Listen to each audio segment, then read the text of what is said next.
Shalom, welcome to Gibeon Church.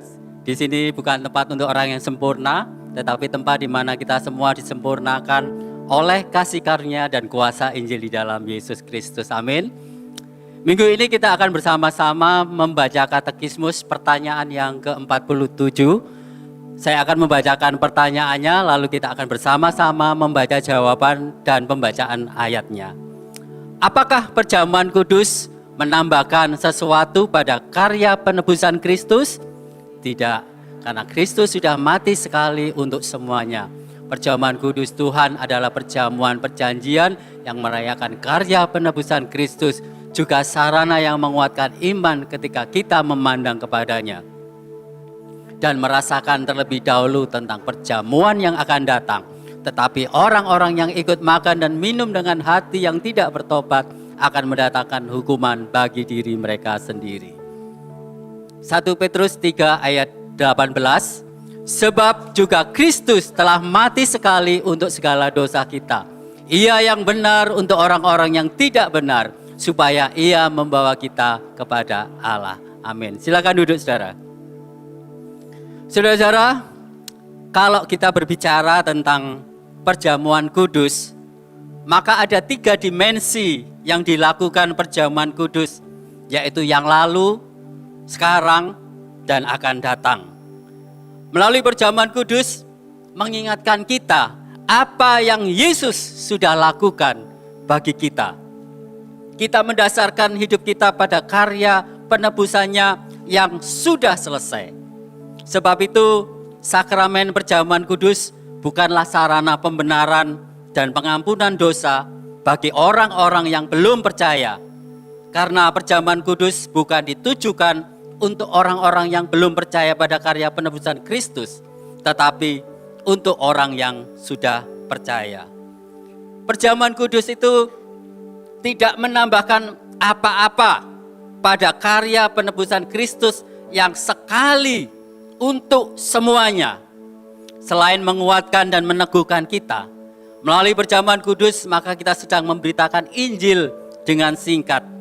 Seperti yang dikatakan Paulus dalam 1 Korintus 11, di mana setiap kali kita makan roti dan minum cawan perjamuan kudus, kita memberitakan kematian Tuhan sampai Ia datang.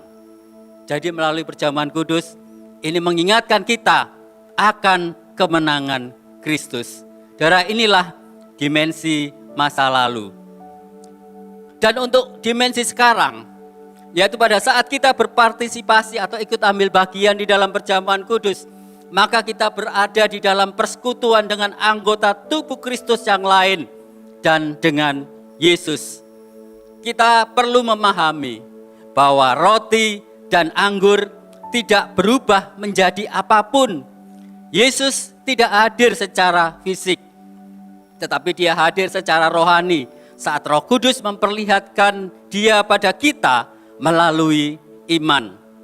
Dan ketika kita sebagai orang percaya menerima sakramen perjamuan kudus ini dengan iman, maka Yesus menjumpai kita, menyatukan kita sebagai komunitas, memberi makan kita dengan dirinya, yaitu Sang Roti Hidup, serta menguatkan dan memampukan kita untuk mengasihi dan mentaatinya. Sedangkan untuk dimensi akan datang, maka melalui perjamuan kudus, Yesus mengarahkan kita pada dimensi perjamuan yang akan datang, yaitu sebagai tanda yang menunjuk pada hari besar yang dinantikan. Melalui perjamuan kudus ini, kita sedang mencicipi pendahuluan dari perjamuan kawin anak domba yang akan dinikmati orang-orang percaya bersama Kristus dalam kemuliaan. Memang dahulu kita adalah ciptaan yang rusak akibat dosa, tetapi dalam Kristus sekarang kita sudah dipulihkan. Dan dalam dimensi perjamuan kudus yang akan datang, mengarahkan kita pada pengharapan bahwa pada suatu hari kelak kita akan dipulihkan dan diperbaharui secara sepenuhnya, sehingga kita memiliki kehidupan yang tanpa dosa. Dan lebih dari itu, kita akan menikmati perjamuan yang terbaik dengan Juru Selamat kita. Amin. Mari kita sama-sama bangkit berdiri. Saya memberikan waktu untuk kita saat teduh, berdoa, sekaligus kita mengaku dan bertobat di hadapan Tuhan. Karena seringkali kita menganggap penebusan Kristus itu belum sempurna, sehingga kita berusaha menambahkan dengan perbuatan baik, bahkan melalui sakramen perjamuan. Kita sering merasa sombong dan merasa layak karena kekuatan kita sendiri. Dan biarlah melalui perjamuan kudus, kita menyadari betapa berdosanya kita. Tetapi melalui karya penebusannya yang sempurna itu, kita yang dahulu rusak oleh dosa, melalui tubuh Kristus yang diremukkan itu, maka kita dipulihkan dan dilayakkan. Mari kita sama-sama berdoa.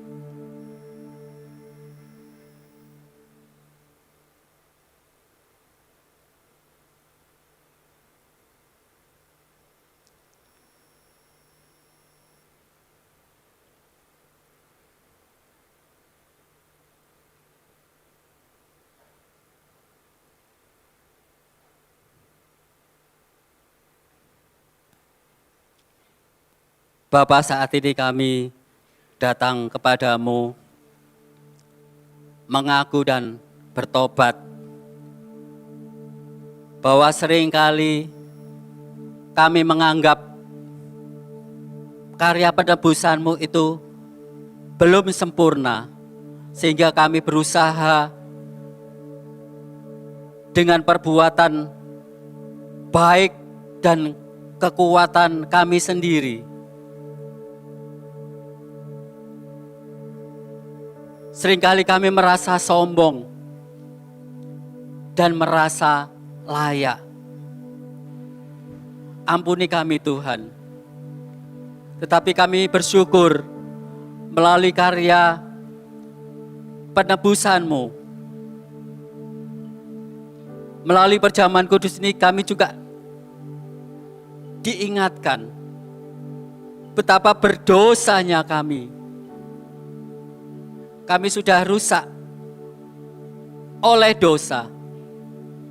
Tetapi oleh anugerah-Mu, oleh karya penebusan-Mu, Engkau sudah mendamaikan kami kembali.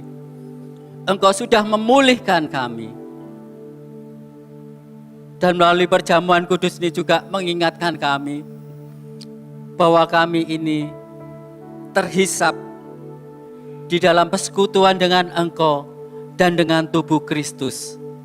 Dan kami memiliki pengharapan bahwa suatu hari kelak kami akan mengalami pemulihan secara sempurna, di mana kami hidup tanpa dosa. Dan terlebih lagi kami bisa duduk sehidangan dengan Engkau di dalam perjamuan yang abadi, perjamuan kawin anak domba yang kekal. Terima kasih buat anugerah-Mu yang begitu besar. Hanya di dalam nama Tuhan Yesus kami sudah berdoa. Amin.